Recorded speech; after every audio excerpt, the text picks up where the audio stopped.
Imagine this for a second. What if half the atoms inside your body came from one man's invention? Not your parents, not nature, but the work of a single scientist. Strange, right? Now here's the twist. This same man is remembered as both a savior and a monster.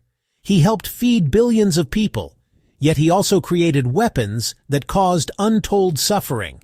This is the story of Fritz Haber, a man who literally pulled bread out of thin air and also gave birth to modern chemical warfare. In 1918, Haber won the Nobel Prize in Chemistry. On paper, it should have been his proudest moment, but the ceremony didn't feel like a celebration at all. Colleagues refused to attend. The New York Times blasted him in print. 2 Nobel winners even turned down their own awards in protest. Why? How could someone who helped feed the world also be shunned like a criminal? Let's rewind. Back in the 1800s, the world had a big problem: how to feed a rapidly growing population. The issue was nitrogen. Every living thing needs it. Plants need it to grow, and humans get it by eating those plants, or the animals that eat them. The trouble is, farming pulls nitrogen out of the soil. Year after year, fields became exhausted. So where did people turn? To bird poop. Yes, really. Seabirds off the coast of Peru left behind mountains of guano, hard, nitrogen-rich droppings. Some cliffs of this stuff reached 100 feet high. Farmers discovered it was like magic for crops. Suddenly, barren soil came alive. Soon, guano was worth almost its weight in gold. By the mid-1800s, it sold for about $76 a pound. That's 4 pounds of bird poop for 1 pound of gold. Entire wars were fought over it. Spain clashed with Peru and Chile for control of these islands. The U.S. even passed a law saying that any American who stumbled upon a guano-covered island could claim it for the country. But there was one giant problem.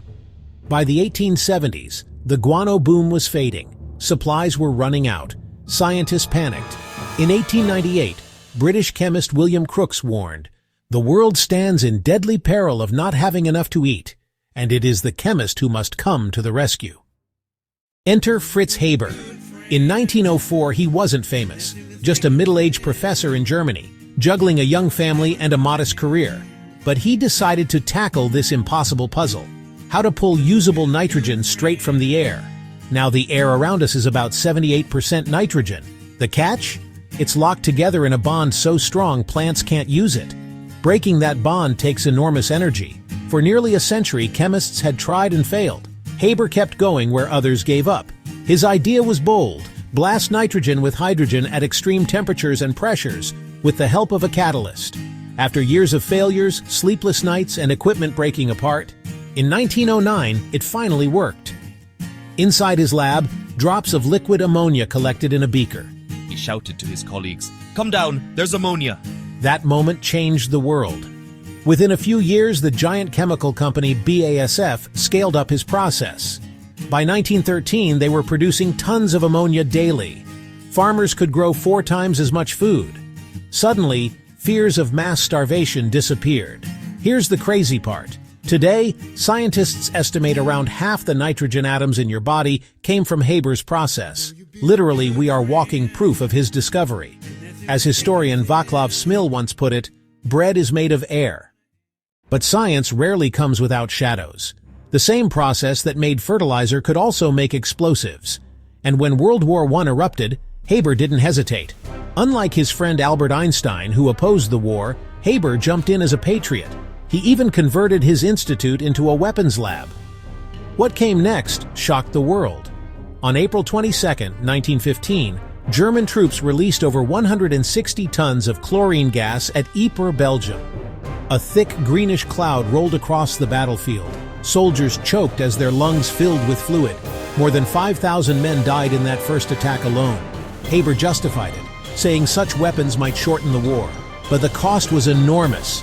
By the end, chemical weapons had killed over 100,000 soldiers. At home, the toll was personal too. His wife Clara, also a chemist, was horrified by his work.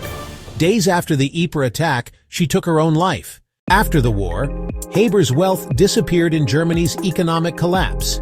Desperate, he even tried to extract gold from seawater, an idea that failed, and then came betrayal.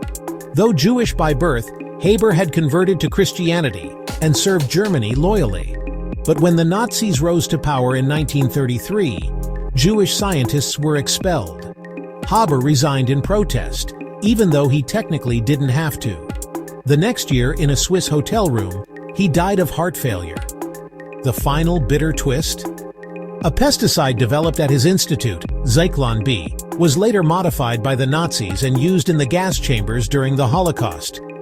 Haber had been dead for a decade by then, but the connection forever stained his legacy. So, who was Fritz Haber? A genius who made bread from air and saved billions from starvation? Or a man whose work unleashed horrors we still struggle with today? Maybe both. Science itself isn't good or evil, it's what people choose to do with it. As Albert Einstein once said, concern for man himself must always form the chief interest of all technical endeavors. The real question for us isn't just what we can invent, but how we choose to use it. What do you think? Was Haber a hero, a villain, or simply a man caught in history's storm? Share your thoughts below. And if you enjoy stories where science, history, and humanity collide, make sure to subscribe for more.